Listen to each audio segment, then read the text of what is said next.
Technology या फिर जहाद? जहाद। तो हमारे गुलाम है, ये कोई बात थोड़ी है। वो हमारी ज़मीन इस्तेमाल कर रहा है। मुसलमान इस्लाम की सारी दुनिया कायनात अल्लाह की है ना सारी, तो मुसलमानों के लिए बनी, काफिरों के लिए थोड़ी बनी है। अल्लाह ताला ने दुनिया सारी जमीन मुसलमानों के लिए बनी। सारी हमारे वो गुलाम है, वो हमारी ज़मीन इस्तेमाल, वो हम अल्लाह की इस्राइल के लोग हमारे गुलाम है। वो हमारी ज़मीन छोड़ दें, हम उनका मोबाइल इस्तेमाल नहीं करते, वो हमारी ज़मीन से निकल जाए। अच्छा जी, सस्ते भी मिल जाएंगे। इंडियंस आपको सस्ते में मिलेंगे, नंबर 2 आपको काबिल मिलेंगे। हम आपको महंगे भी मिलेंगे और हमने काबिल भी नहीं होना। ये हमारा मसला है। उन्होंने तरक्की कर ली, हमने क्यों नहीं की? वो हम कैसे करें? हमारे जो हुक्मरान, कोई दीन आएगा तो तरक्की होगी ना, दीन के बगैर तरक्की नहीं कर सकते। आपको किसने कहा? दीन इंडिया के पास दीन है कि तो वो क्यों तरक्की कर रहा है? वो उसने क्या तरक्की की इंडिया ने? उसने वो चांद पे चला गया। क्या चांद पे चला गया? चांद पे पहुंच गया, उसका रोवर चांद पर लैंड कर गया भाई। और क्या, तो फिर क्या हो गया? चांद पर पहुंच गया तो फिर क्या हो गया? इकबाल आप इंडिया का मुकाबला कर सकते हैं? इंडिया कोई, हम अमेरिका भी हम गुलाम बना लें, आप इंडिया की बात करते हैं। अब ग्रीस कह रहा है कि जी हमारे मुल्क में जो पाकिस्तानी हैं वो भी निकले, क्योंकि हमें पाकिस्तानी किसी भी फील्ड में चाहिए नहीं है। ग्रीस को जानते हो? ग्रीस एक कंट्री है, एक मुल्क है जिसने पाकिस्तानियों को बाइकआउट कर दिया। उसके बरक्स वो कहते हैं कि भाई इंडियंस पाकिस्तानियों से बहुत अच्छे हैं। वो कहते हैं कि भाई इंडियंस वेलकम, पाकिस्तानी का बाइकआउट। क्या वजूहत है कि इंडियंस की क्या दुनिया में ज़्यादा इज्जत है हमसे? नहीं जी, इज़्ज़त तो सबसे बढ़कर इस्लाम जो इज़्ज़त देता है ना मुसलमान को, सबसे बढ़कर है। जो अक़लीतों को तहफ़्फ़ुज़ फराहम करता है वो इस्लाम सबसे बढ़कर देता है। जय हिंद दोस्तों, पूरी दुनिया में पाकिस्तानियों का विरोध हो रहा है। जहां पे यूरोप की एक कंट्री है ग्रीस, इसने भी पाकिस्तानियों को गेट आउट होने का ऐलान किया है कि जो इलीगली ग्रीस के अंदर रह रहे हैं, उनके कंट्री में रह रहे हैं विदाउट वीजा, उनको एग्जिट करने को बोला है। हो सकता है धीरे धीरे जो इस्लामी फोबिया का ये यूरोप के अंदर चल रहा है, ये पूरी देशों में फैले यूरोप के। आप इस वीडियो को एंड तक देखिएगा, आपको काफी इंटरेस्टिंग इन्फॉर्मेशन मिलने वाली है। बात करने का पर्पस ये कि ग्रीस को जानते हो? ग्रीस एक कंट्री है, एक मुल्क है जिसने पाकिस्तानियों को बाइकआउट कर दिया। उसके बरक्स वो कहते हैं कि भाई इंडियंस पाकिस्तानियों से बहुत अच्छे हैं। वो कहते हैं कि भाई इंडियंस वेलकम, पाकिस्तानी का बाइकआउट। क्या वजूहत है कि इंडियंस की क्या दुनिया में ज़्यादा इज्जत है हमसे? नहीं जी, इज़्ज़त तो सबसे बढ़कर इस्लाम जो इज़्ज़त देता है ना मुसलमान को, सबसे बढ़कर है। जो अक़लीतों को तहफ़्फ़ुज़ फराहम करता है वो इस्लाम सबसे बढ़कर देता है। ये जो सारे मामलात हैं, ये हमारे हुक्मरान जो है ना, ये उनके सारे मामलात हैं। उन्होंने कौम को ऐसा कर दिया है।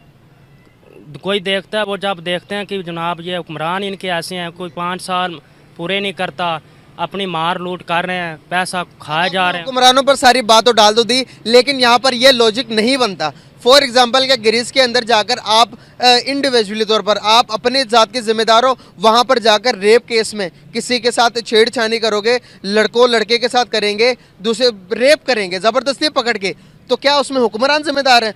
सऊदी अरेबिया के अंदर जाकर हम वहाँ पर वीज़ा लगवा के जाते हैं उम्रे का, वहाँ पर जाके हम भीख मांगना शुरू करते हैं, क्रिमिनल एक्टिविटीज़ में पार्टिसिपेट करते हैं। सबसे ज़्यादा जेलें भरी हुई हैं पाकिस्तानियों से। दूसरे नंबर पर आप देखें दुबई ने भी हमारा बाइकआउट किया। वो कहता है सबसे बेस्ट इंडियंस है।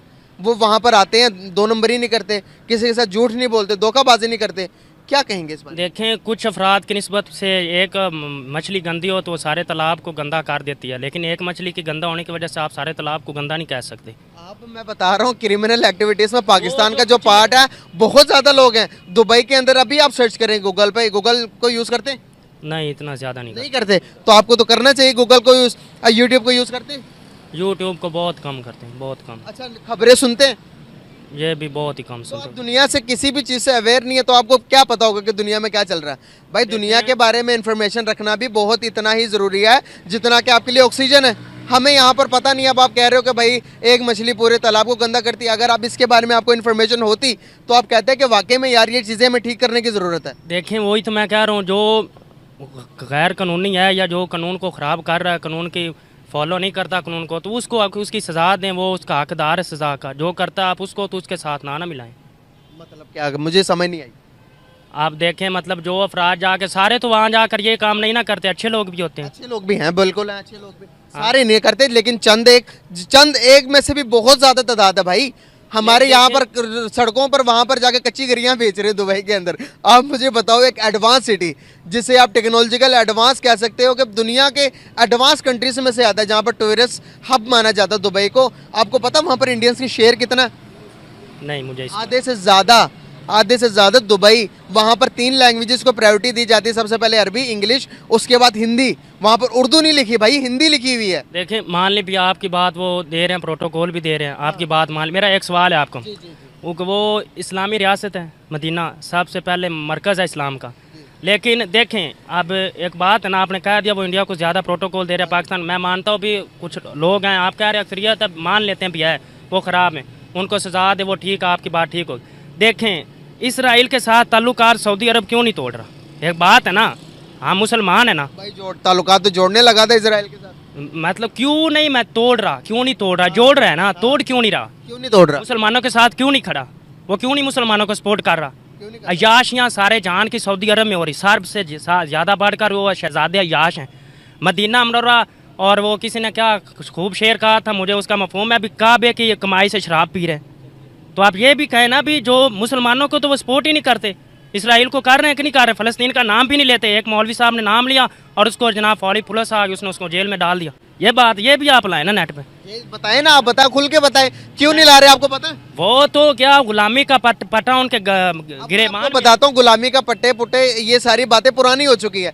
इकोनॉमिकल तौर पर अगर आप देखोगे, अगर आप थोड़ा सा इसके बारे में भी रिसर्च करोगे, पढ़ोगे, तो आपको पता चलेगा कि इजराइल इस टाइम दुनिया की मल्टीनेशनल कंपनीज को, बड़ी बड़ी कंपनीज को लीड कर रहा है। आपका फेसबुक, आपका यूट्यूब, आपका इंटरनेट, सारा का सारा इजराइल से होकर गुजर रहा है। गुलाम है, ये कोई बात थोड़ी है। वो हमारी ज़मीन इस्तेमाल कर रहा है। मुसलमान इस्लाम की सारी दुनिया कायनात अल्लाह की है ना सारी, तो मुसलमानों के लिए बनी, काफिरों के लिए थोड़ी बनी है। अल्लाह ताला ने दुनिया सारी जमीन मुसलमानों के लिए बनी। सारी हमारे वो गुलाम है, वो हमारी ज़मीन इस्तेमाल, वो हम अल्लाह की इजराइल के लोग हमारे गुलाम हैं। वो हमारी ज़मीन छोड़ दें, हम उनका मोबाइल इस्तेमाल नहीं करते, वो हमारी ज़मीन से निकल जाए।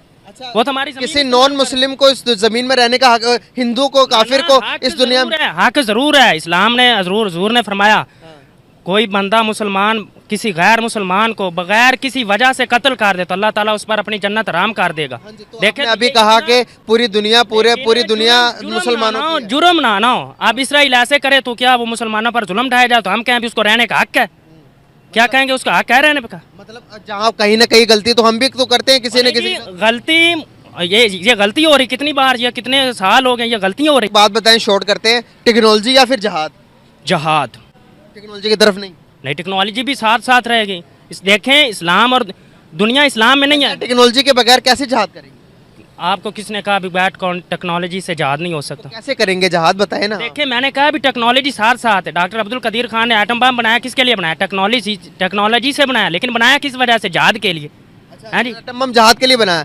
हर एक मुल्क के पास भी तो एटम बम में आप चलाओगे तो वो डबल चला देंगे। और ये बात छोड़े, आप ऐसे कर एक, मैं कहता हूँ आप उनका मुंह कर दें इसराइल की तरफ, अमेरिका की तरफ, और कह दे भी सुबह 6 बजे हमने चला देना, 6 बजे से पहले आपके कदमों में ना आ जाए तो बात करना। ये इसराइल आ जाएगा कदमों में। बिल्कुल आ जाएगा। आप बात तो करें ना, आप बात ही नहीं करते।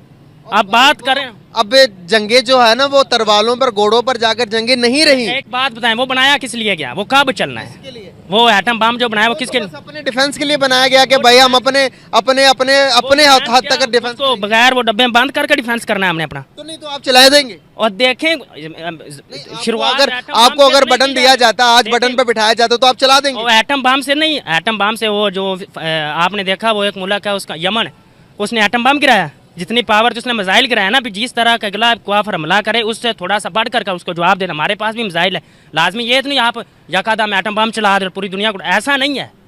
उन्होंने मिसाइल चलाया तो आप उनके हिसाब के साथ, उन्होंने इजराइल ने एटम बम चलाया एटम फलस्तीन पर। भाई आप है ना थोड़ा पढ़ा लिखा करो भाई। मैं आपको बता रहा हूँ क्या मसला भला। दुनिया जंगों की वॉर नहीं रही, इकोनॉमिकल वॉर है, इकोनॉमिकल वॉर है, इकोनॉमी मैशत का पता मुझे बिल्कुल पता, आपकी बात मैं समझ रहा हूँ भी। इसराइल ने फलस्तीन पर एटम बम तो नहीं ना गिराया, वो किससे जंग कर रहा है? किससे करा? मिसाइल के जरिए कर रहा है ना। छोटे मिसाइल तो हमारे पास नहीं है, हमने वो देखने के लिए बनाए हुए। एक बात आपको मैं बताता हूँ, आज इसराइल के साथ पूरी दुनिया क्यों खड़ी है? इसराइल के पास पावर है, इसराइल के पास पैसा। आप मानो ना मानो, कान ऐसे पकड़ लो चाहे ऐसे घुमा के पकड़ लो, कान ही पकड़ना। हमने बात आपको समझनी पड़ेगी, इसराइल मैशती तौर पर स्ट्रांग हो गया है। हम मानते हैं, हम भी मैशती जंगे जो हैं वो मैशत की जंग है।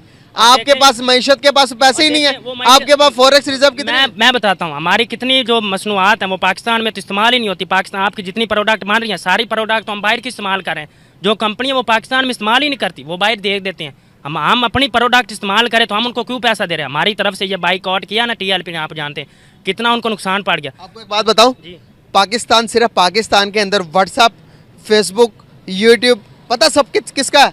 यहूदियों का। आपको इसके बारे में पता ही नहीं है, मैं आपको बता ही जा रहा हूँ। आप अल्लामा खादिम रिजवी साहब को जानते हैं? जानते हैं ना, उनका बयानिया आप दुरुस्त मानेंगे। जी। मानेंगे ना? बताइए कौन सा बयानिया में उनका बयानिया है, उनसे कहा गया था या प्रोडक्ट इस्तेमाल कर रहे हैं, तो उन्होंने कहा भाई वो अल्लाह की ज़मीन से निकल जाए, अल्लाह की ज़मीन छोड़ दें। क्या ये कौन सी बात है हमारे? अच्छा आप एक बात बताएं, माना भी हम आज उनके इस्तेमाल करें, ये आज जितनी अंग्रेज़ों ने तरक्की की कहाँ से की है? हमारे वो इब्ने सीना और जैसे अब इब्ने सीना और जितने मुसलमान फ़कीर हैं उनसे की है, कहाँ से की है? तो दोस्तों आपने ये वीडियो एंजॉय किया और आपने इस पाकिस्तानी का माइंडसेट देखा और आपको समझ आ चुका होगा कि पाकिस्तान में जो भी मदरसा कल्चर या फिर मुल्ला कल्चर में पला बड़ा होता है उसका किस तरह से ब्रेन वॉश हो चुका है। ना तो वो दुनिया की किसी लॉजिक को समझता है, ना ही वो टेक्नोलॉजी साइंस को समझता है, बस दीन के लिए ही वह जीना मरना चाहता है। अच्छी बात है, दीन के लिए आपको काम करना चाहिए, लेकिन जब बात आती है कि यह धरती किसकी है तो उसने कहा कि ये धरती हमारे अल्लाह की बनाई है। ठीक है, उनके अकॉर्डिंग वो कॉन्सेप्ट उनके लिए ठीक हो सकता है, लेकिन जब उन्होंने कहा कि हम पूरी दुनिया को गुलाम बना सकते हैं, काफिर सारे हमारे गुलाम हैं, सबको इस्लाम के अंदर आना चाहिए, इस तरह का बेबुनियादी बयान इस जिहादी माइंडसेट के आदमी ने दिया है। इस जाहिल पाकिस्तानी ने कहा है कि हम अमेरिका को भी गुलाम बनाएंगे। भारत तो दूर की कौड़ी है, लेकिन हम अमेरिका को भी गुलाम बना सकते हैं और जितने भी देश हैं सबको हम गुलाम बनाएंगे। इस तरह का दिमागी तौर से बीमार आदमी क्या कर सकता है? ऐसे बीमार आदमी आपको पाकिस्तान में बहुत मिलेंगे। इसी वजह से पाकिस्तानियों को पूरी दुनिया बॉयकॉट कर रही है। बोले तो यूरोप के अंदर एक इस्लामोफोबिया की जो वेव आई है, इससे पहले हॉलैंड में आपने देखा get out Pakistani, get out Muslims का जो नारा दिया गया था। इसके बाद अभी अब ग्रीस में ये मामला तूल पकड़ता हुआ दिख रहा है। ग्रीस में भी लोगों ने कहा है कि पाकिस्तानियों को बाहर निकालो और हिंदुओं को बुलाओ, हिंदुओं का वेलकम है। वहीं ताइवान ने लगभग 2 लाख इंडियंस को बुलाया है ताकि वो अपने फार्म, अपनी फैक्ट्रीज, अपनी कंपनीज में उनको जॉब दे सकें। साथ ही साथ इजराइल ने भी कहा कि हम फिलिस्तीनी वर्कर को रिप्लेस करके उनकी जगह अब हिंदुस्तानियों को रखेंगे। इससे हिंदुस्तान का कद काफी ऊंचा हो जाता है। दोस्तों सबको पता है कि हिंदुस्तानी जो है वो काफी ऑनेस्ट होते हैं, काफी इंटेलेक्चुअल, काफी इंटेलिजेंट लोग होते हैं और अपने काम से मतलब रखते हैं। उनको दीन दुनिया से कुछ नहीं लेना देना। जब काम पे चले जाते हैं तो काम ही करते हैं और ग्रोथ के लिए काम करते हैं। धर्म की बात आती है तो सबका अपना धर्म है, सबको अपने धर्म को मानने की स्वतंत्रता है। कोई क्रिश्चियन है, कोई मुस्लिम है, कोई हिंदू है, कोई सिख है, हर कोई अपना धर्म मानता है। तो यहाँ पे बुराई क्या है? अब सबको एक ही सुरे में बदना जरूरी नहीं है। जो जिस धर्म को फॉलो कर रहा है वो फॉलो करता रहे।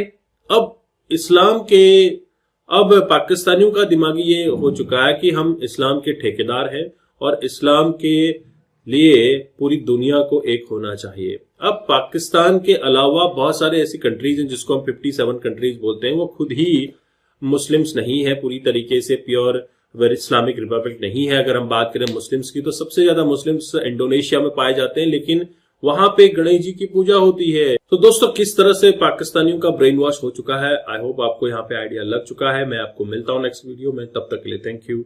जय हिंद, जय भारत।